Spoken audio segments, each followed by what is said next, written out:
We are now joined by today's race winning driver, Christopher Bell, for today's Better Health 400. We're going to go right into questions. We're going to start with John and then go to Cameron. John Newby, Savage Ventures. So, Christopher, as a noted lover of superspeedway racing, there were multiple other drivers that got out of their car and said, dude, that was fun. So, from your perspective, comparing it to Daytona, Talladega, I mean, what was the biggest difference, and did you have fun before the actual win? I mean, certainly that was the most, this is the most fun style of speedway racing that I've done in my career. It's different. It's different than Daytona, Talladega, and I think a lot of it just has to do with the way that the lanes open up, and it seems like for the most part there's always somewhere to go, and you can take your runs, take your momentum, and the top opens up, the bottom opens up, and you're able to, for the most part, if you do a good job driving and your car's handling well, you can move forward. So, I will echo that and say that this is the most fun speedway that we have. Go to Cameron and then to Bob. Cameron Richardson, NASCAR.com. Christopher, I want to know from you, obviously, dirt racing doesn't compare to this style, but getting back behind the wheel in dirt and having that early start to the season, the reaction time and just being able to make quick decisions, obviously that translates to NASCAR, but just how important is it to actually get behind the wheel instead of just it being 3 months of sim work before then? Yeah, I mean, I definitely feel the best I have as a race car driver, and I'm sure that some of it or part of it is due to the fact that I've been racing through the off season. So it's a dream come true to be able to drive for Joe Gibbs Racing in these Cup Series cars, and I'm honored and privileged to be able to have some fun outside of the Cup Series cars now, and I hope that I can make this the best year ever and prove to the company that it's the right thing for me to do to be out there racing. Go to Bob, then the Jacob, then the Peter. Bob Hockers, Fox Sports. Carson Hocevar didn't throw a lot of other drivers today, and there you are battling him for, you don't know when the cautions come out. Are you treading lightly around him? How do you race somebody who maybe, I don't know if you're not sure what he's going to do? Well, I mean, yeah, he's been around enough now that he's going to be the aggressor. If there's a hole, he's going to take it. If there's not a hole, he's going to make one. And he, ultimately gave me the shove to get, pass or break through, to lead the side draft tandem with myself and Kyle down the back straightaway.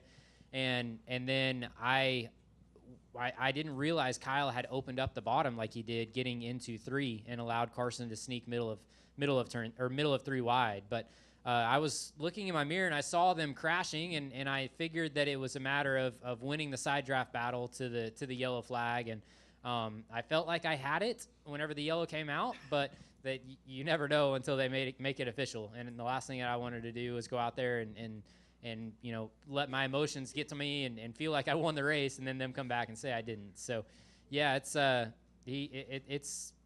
was bonkers, that's for sure. Jacob Steelman, Race Face Digital. Christopher, 2 for you first. There you are. There I am. Kind of expanding on the caution at the end of the race situation. A lot's been made of that over these first 2 weeks of the season, and I know there was a lot of driver conversation after Daytona and even after the Xfinity race yesterday.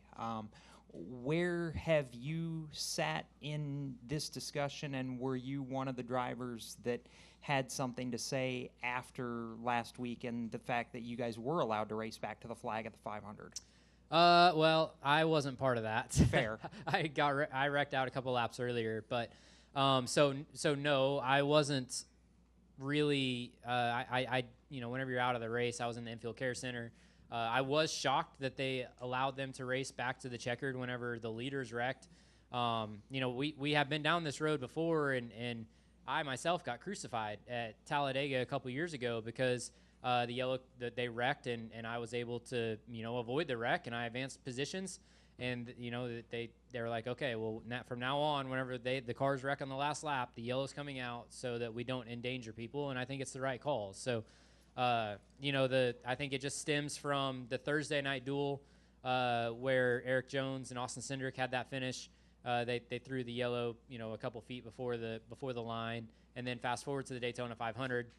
They'd been going on a couple years of not finishing under green, so they were determined to try and finish under green. But I think that, you don't want to endanger the drivers, and throwing the yellow flag to not make the back half of the field race for position that means so much, on the white flag lap. I think it's the right call. And you sit here tonight back in victory lane exactly 8 months after your win at New Hampshire last year. Which I am glad that we don't have to hear about that. Well, Joe Gibbs Racing hasn't won since June. That's all I've heard. So I'm very happy to end that narrative. So in that narrative, though, obviously a lot of changes have been made and seemingly have helped so far. But from your seat, you were the one JGR car that really performed well down the stretch last year. Was there ever any real I don't want to say overwhelming urgency, but sense of worry that you weren't where you needed to be, I guess? Absolutely not. Absolutely not. And that's why I got so frustrated with all of you guys saying JGR hasn't won since June. They haven't won since June. Well, you look at Gateway. Gateway was coulda, shoulda win. You look at what else we had? Las Vegas. That was definitely a coulda, shoulda win. There's a ton of races littered throughout that second half of the year that, at least my team had. I know from firsthand, and I'm sure Denny and Martin, and I don't know about Ty, but I know that the other guys probably had those same races. So it is relieving to finally end that narrative, and we have now won on February 20-something, 2025. So not winless anymore. It's officially the 23rd. Let's go to Peter, and then we'll go to Doug. Peter Strada, TSJ Sports. Christopher, you're no stranger to taking the win in the second week of the season, but how does that change your mental approach for the rest of this regular season? Yeah, it really doesn't change our approach at all. And leaving last year, we set out on winning more races. We know that we need to win more races, and frankly, Atlanta Motor Speedway was not one that we had circled. So I'm glad that we were able to get one here. But if we don't win another race before the playoffs start or the end of the year, then it's not going to be a good season for us. So we're here to stay, and we need to prove that. We need to walk the walk and quit talking the talk. But the Atlanta Motor Speedway, that comes down to Eric Almirola. Really, he's been a huge addition to our team at Joe Gibbs Racing, and I'm just beyond thankful to have him as a mentor, and he's really helped myself in my mental state whenever it comes to these races, because I normally don't enjoy coming to the super speedway stuff, and Eric has done a great job of making sure that I am the best speedway racer that I can be. We'll go to Doug and then to Jerry. Thank you, Matt. Doug Turnbull from PRN and the 5 to Go podcast. At Daytona, I feel like Toyota's changed the narrative about their qualifying, because there was a lot of fast Toyotas there. And then we came to Atlanta. but then you didn't run as well at Daytona. Then you come to Atlanta, qualify the back, and run up front. So what's the difference for the driver's seat behind the wheel? I know you're not going to give us a setup sheet here, okay? But what's the difference behind the wheel that your car's doing? And does it have to be significantly different at Atlanta because handling's so much more important here? Honestly, I am just struggling to put the correlation together between qualifying and racing. And, the whole motto is, if you don't qualify well, you're going to race well. And if you qualify well, oh my gosh, is the car going to drive good? Well, the JGR cars qualified really well at Daytona, and we raced how we did, however that was. And then here we qualified as bad as it gets, and it raced pretty similar, I would say. So, and then the Penske's, they've been the best of the Penske cars have been the best of both worlds. They've qualified well, they race well. So I don't know. I don't know what to say about qualifying or what to think about it. But at this point, I genuinely just don't think it matters, because I've had good races qualifying bad, and I've had bad races qualifying good. Jerry Jordan, kicking the tires.net. So you said you have a list circled. Tell us what that list is, and why is Vegas at the top? A list circled of the races you want to win. Of the races, yeah. So, well, Coda is a good place to start. Honestly, we're just getting into the the bread and butter of what the 20 car likes. COTA should be a strong track. Phoenix, Vegas, Darlington, Homestead, all of these tracks coming up in the early part of the season is where we think we can compete for wins and do good, score a lot of points.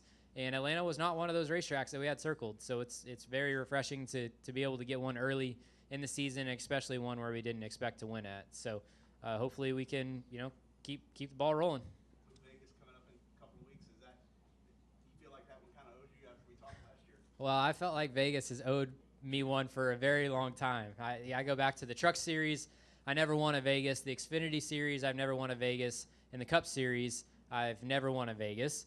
But I would be curious to see the stats. I feel like I've led more laps at Vegas than I have any other track without any wins at. So, yeah, we'll try again in a couple weeks, and hopefully it plays out a little bit different. We'll go to your right to Cameron. Cameron Richardson, Nascar.com. You never know when your next one comes at the Cup level, and when the schedule came out for this year, New Hampshire and Gateway were in the playoffs. So yeah, I'm excited about that. Now that you do have that win out of the way, just how much more does that get you excited about the postseason, knowing that you have that win now in the bag and are in the playoffs? Well, I mean, I don't know. Yes, it is refreshing to be locked in, but I go back to what I said earlier. If we don't win another race before the playoffs, we're not performing up to the standards that we hold ourselves to. So, the Gateway and Loudon being in the playoffs are two great racetracks for me, and I'm super excited about the round of 16 and the round of 12. I'm kind of dreading the round of 8, but hopefully we score points, and we need to bank a lot of playoff points before we get to those races and help our cause whenever we get to the round of 8. Go next to Matt and then to Chris. Matt Weaver, Sportsnaut. I'm actually fascinated by the Eric Almirola element there. I'm curious, how often is he in y'all's meetings? Is it just super speedways or places where he's good, or is it every week? I mean, what is his addition exactly? Yeah, so it's every week, and I would say the majority of his input and expertise has come on the speedway side because he came from a very successful super speedway organization and manufacturer, and he's provided a lot of valuable input into my driving style, Adam's setup choice, and our strategy. So he has tremendously helped myself in the 20 car as a speedway racer and speedway team. But he's there every week. Every week he's going through the debrief and talking about what he sees and what we need to be better. And he's just a super smart and experienced guy. So he's very valuable to have, and I'm very grateful to have him on our team. He's been a huge resource to us the last couple of years. Go to the middle to Chris. ChrisKnightCatchers.com. Christopher, can you start 32nd here in June and still win the race, or does the mentality change? No, I think you can. I mean, Blaney, he spun out with what, 10 to go? Was that 10 to go he spun out? Is that right? Somewhere around there. And he drove all the way up through there. So, I think if your car's driving good and you do a good job driving, you can make your way through the field. And the beginning part of the race, I started in the 30s, and I could get up to the teens, but then I would stall out and just couldn't figure out the moves that I needed to make to get up front. And so, yeah, I mean, I think that here at Atlanta, this package, for whatever reason, at this racetrack has allowed the cream to rise to the top a little bit better. So, yeah, I'm careful saying that because I don't feel the same way about Daytona Talladega, but here it certainly works. Do the temperatures make that much of a difference between here and June, or is that just something that everybody just likes to talk about and use that as an excuse? It doesn't feel like it makes that much of a difference, honestly. Well, Christopher, we've got one more to Bob here in the middle. You were kind of Packer Stock Sports. You were a little bit far behind the Cindric Larson deal, but I'm curious if you saw it and could kind of see your view. What was that? The wreck off of turn 2? Yeah, right. I'll be honest that I wasn't focused on that. I saw them. Cindric got into the wall off of 2, and then he spun across the racetrack. So I saw it out of my peripheral, but I didn't see exactly what happened. Okay. Well, Christopher, congratulations on the win. Good luck next week in COTA. Thank you, guys.